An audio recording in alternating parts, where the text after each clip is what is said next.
FC Barcelona មិនមែនជាក្លឹបបាល់ទាត់ធម្មតាទេវាគឺជាអត្តសញ្ញាណម៉ូខែនិងវប្បធម៌សម្រាប់ប្រជាជនកាតាឡុងរឿងរ៉ាវរបស់វាចាប់ផ្ដើមនៅឆ្នាំ1899ឆ្នាំ1899កីឡាករជុំជាតិស្វីស Johan Gamper បានរកក្រុមអ្នកស្រឡាញ់បាល់ទាត់14នាក់និងបង្កើតក្លឹប FC Barcelona ក្លឹបបានចូលរួមប្រកួតក្នុងពានជាតិកាតាឡូនីហើយឆាប់នេះក្លាយជាក្លឹបសំខាន់ក្នុងតំបន់ទោះបីជាមិនធំធេងកាលនោះក៏ Barcelona ក៏បានបង្កើតសង្គមអ្នកគាំទ្រដ៏រឹងមាំនៅកាតាឡូនីឆ្នាំ1920ដល់ឆ្នាំ1940 Barcelona ឈ្នះពានជាច្រើន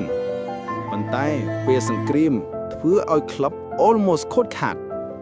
ប៉ុន្តែសេចក្តីស្រឡាញ់បាល់ទាត់និងវប្បធម៌កាតាឡុងរក្សាក្លឹបឲ្យនៅរស់ក្លឹបបានកសាងឡើងវិញយ៉ាងរឹងមាំ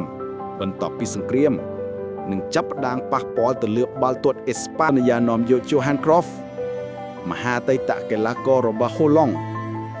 Cruyff មិនមែនជាម៉ាស៊ីនវាយគ្រាប់ក្បាលទេ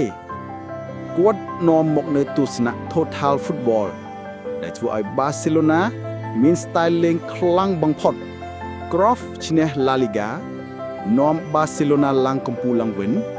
និងបង្កើតគ្រឹះនៃបាល់ទាត់សម័យទំនើបរបស់ Barca ដែលយើងឃើញថ្ងៃនេះពីក្រុមតូចមួយនៅឆ្នាំ1899 Barca បានក្លាយជាក្លឹបដែលមានអត្តសញ្ញាណរៀងនិងទស្សនៈដាច់លហែង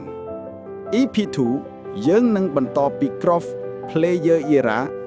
ទៅ Cruyff Manager Era និងកំណើត La Masia